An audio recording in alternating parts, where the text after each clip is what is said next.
مختصر سے خیالات کا اظہار کریں۔ بہت شکریہ۔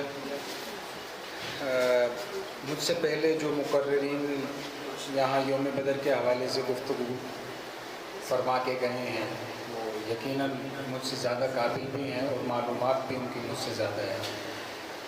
میں مختصر جتنا سیکھتا ہوں، سمجھتا ہوں اور جتنا جانتا ہوں اس کے حوالے سے، اللہ اور اللہ کے رسول کا کوئی عمل ایسا نہیں ہے جو اللہ نے اپنے رسول کے ذریعے سے ہم تک جو علم اور عمل دیا اس میں ہم بہتری اور ترقی نہ کر سکیں۔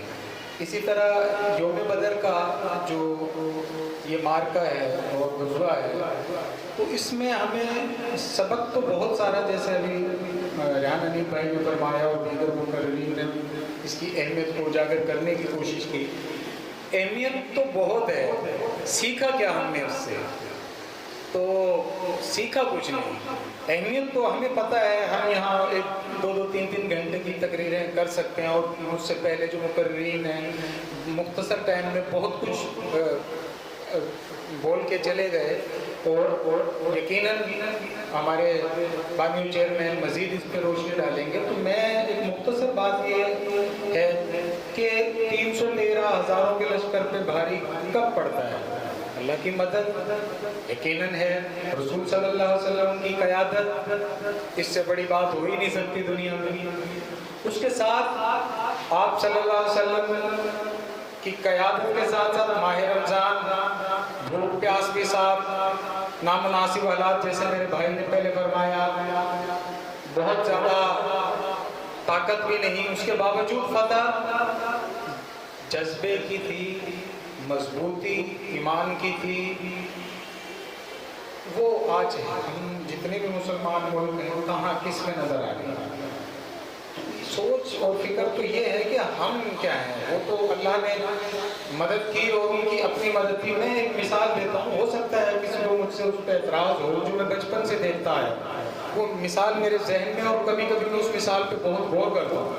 وہ یہ ہے کہ بچپن سے میں نے مسجدوں میں جب بھی نماز پڑھی، کوشش تو ہوتی ہے کہ جو بھی نماز مل جائے مسجد میں، لیکن جمعہ چونکہ ہم جمعے والے مسلمان تو یقیناً ہیں، تو ہر جمعے میں میں نے اپنی مسجد سے اور دیگر مساجد میں جہاں کہیں بھی موقع ملا تو اس میں نے یہ دیکھا کہ ہمارے امام صاحب ایک لمبی سی تقریر کرتے ہوئے دعا کے لیے ہاتھ اٹھاتے ہیں، اور اس ہاتھ اٹھانے میں وہ امریکہ اور اسرائیل کو تباہ برباد کرنے کی پوری دعائیں کرتے ہیں، اور ایک پوری امت جو ہے وہ آمین کہتی ہے پورے ملک میں۔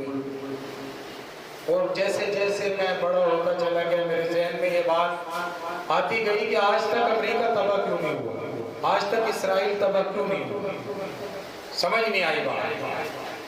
شعور، اہل علم، اہل دانش، ان کے ساتھ بیٹھنا، ان کی صحبت، اپنی تحقیق، اپنی عقل جتنی چھوٹی ناقص ہے، اس سے پتہ چلا کہ بھائی اگر بددعاؤں سے ہی کام چلتا تو اللہ کے رسول صلی اللہ علیہ وسلم جیسی پیاری محبوب ہستی کو کائنات میں ان سے زیادہ اللہ تعالیٰ نے کسی کو عزت نہیں بخشی، وہ خود جنگ کیوں لڑتے؟ پیش آتا واقعہ کیوں آپ صلی اللہ علیہ وسلم جب ہماری نسلیں قربان ان پر، ان کے دانت مبارک کیوں شہید ہوتے؟ آپ صلی اللہ علیہ وسلم جیسی ہستی کا خون زمین پہ آتا؟